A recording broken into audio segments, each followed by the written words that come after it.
શ્રી ગણેશાય નમઃ. મિત્રો, આપ જોઈ રહ્યા છો યુટ્યુબ જેમાં અમારી ચેનલ શિવશક્તિ ગોવિંદમાં આપનું હાર્દિક સ્વાગત છે. આજે આપણે આ વિડીયોમાં રવિવારે કરવામાં આવતા મા મહાકાળીના વ્રત વિશે જાણીશું. આ મહાકાળી માનું વ્રત 5, 9, 11, 21 કે 51 એવી રીતે રવિવારનું વ્રતના સંકલ્પ કરીને કરી શકાય છે. સંકલ્પ કર્યા પછીનો જે પહેલો રવિવાર આવે તે રવિવારથી સવારે વહેલા ઉઠી નિત્યકર્મ સ્નાનાદિકથી પરવારી તન મનથી શુદ્ધ થઈ જઈ મા કાળી માતના વ્રત કરવું. જ્યાં સ્થાપન પૂજન કરવાનું હોય તે સ્થળે જગ્યાને શુદ્ધ જળથી ધોઈ નાખી સ્વચ્છ બનાવી પછી માતાજીને સ્થાપન કરવી. પૂજનમાં માતાજીને કંકુ ચોખાનો ચાંદલો કરવો, ચોખાથી વધાવવા, દુખણા લેવા, પુષ્પ અર્પણ કરવા, ધૂપ દીપ કરવા અને પ્રસાદ નૈવેદ્ય ધરાવવો. પછી માની વાર્તા કરવી.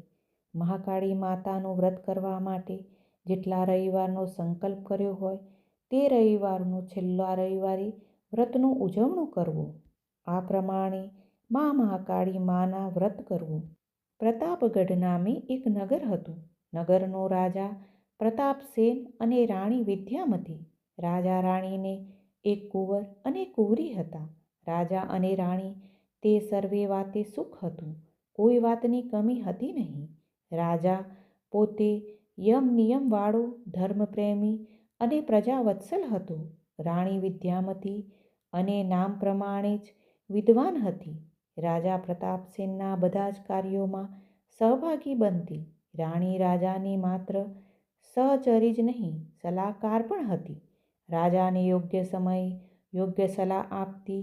રાજા પ્રતાપસેન પણ પોતાની રાણી વિદ્વાન છે અને એમે આપેલી સલાહ સૂચન ખોટા હોઈ જ ના શકે એમ સમજતો હતો. આથી બંને વચ્ચે એ પ્રમાણે ઘણો જ તાલમેલ રહેતો. પતિ અને પત્ની તો હતા જ. રાણી વિદ્યામતી પણ આટલી સમજુ વિદ્વાન હોવા છતાંય નિરાભિમાની પતિપરાયણ સતી રહી હતી. પોતાના તમામ ધર્મ કાર્યોમાં રાજાને સામેલ કરતી અને પુણ્યના ભાગીદાર બનાવતી.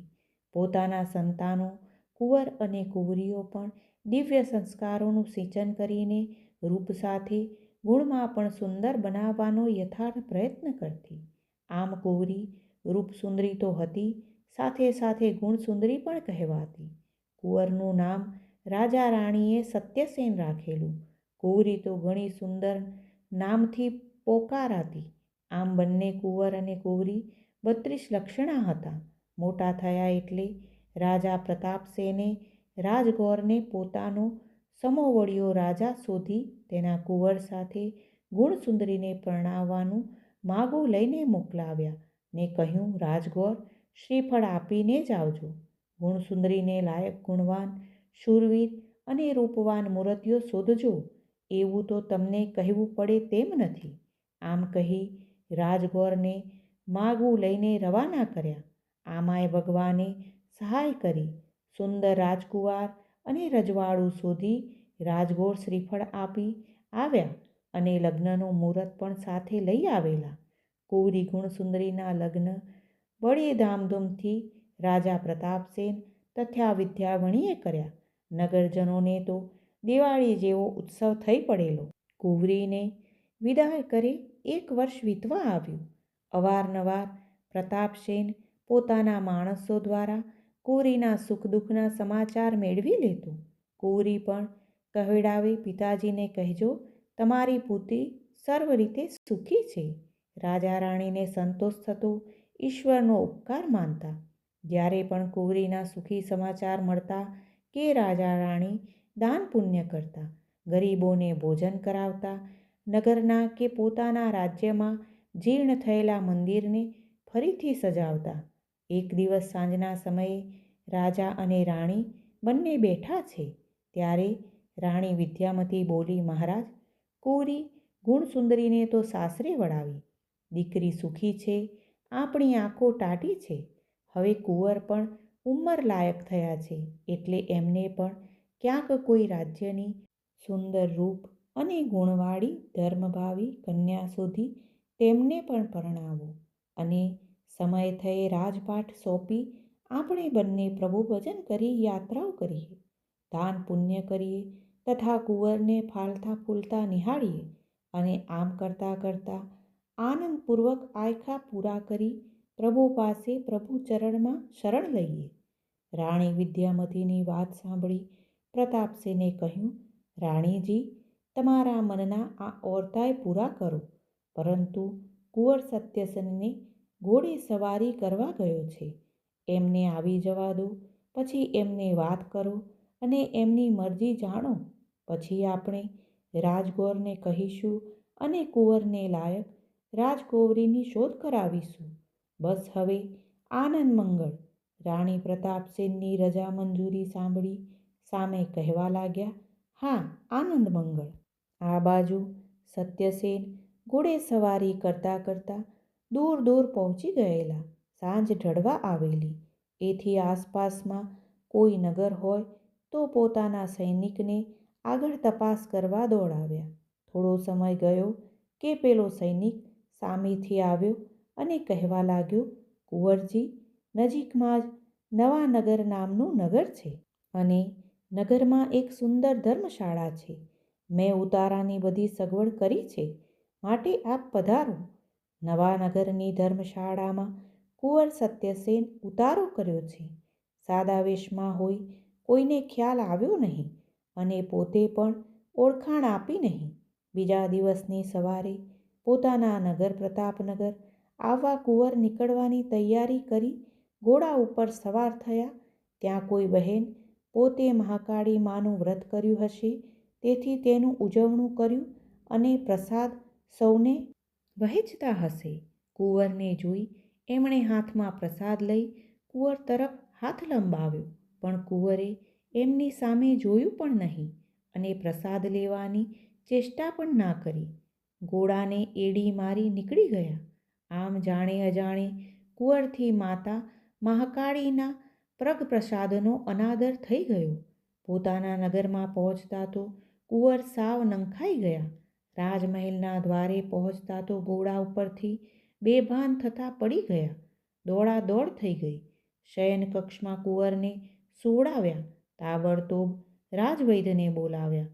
કુંવરનો હાથ પકડી વૈદ્ય થોડી વાર લમણે હાથ મૂકી કાંઈ પણ બોલ્યા ચાલ્યા નહીં.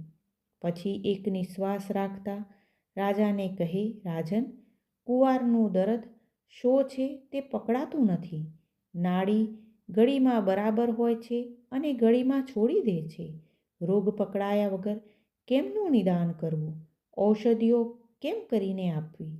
આમને આમ રાજાએ 8 દિવસ વીતતા તો દેશ પરદેશની કેટલાય વૈદ્ય હકીમોને બોલાવ્યા. ભુવા ભામાને બોલાવી જોયા. રાજ્યમાં ઢંઢેરો પીટાવ્યો. જે કોઈ કુંવરને સાજા સમા કરશે, કુંવર બેઠા થઈ પાણી માગશે, એવું કરનારને મારું અડધું રાજ્ય અને ધન દોલત આપીશ. મારું મસ્તક પણ જો કોઈ બદલામાં માગશે તો તે પણ આપવા તૈયાર છું. 2-3 દિવસ એને પણ થઈ ગયા ત્યારે ચોથા દિવસે એક સંત પ્રતાપનગરમાં પધાર્યા. આખું નગર સૂમસામ છે. કોઈ સામે મળે છે તો સુનમુન કોઈને પૂછતા મહાત્માને ખબર પડી તેઓ રાજમહેલે આવ્યા. રાજાને ખબર મોકલાવ્યા. રાજા ઉગાડે પગે દોડતા આવી મહાત્માના પગ પકડી લઈને પછી રડતી આંખે બધી વાત કરી. મહાત્માજીને કુંવર પાસે લઈ ગયા. કુંવરનું મુખ તેમજ શરીર જોઈને મહાત્મા આંખો બંધ કરી ગયા.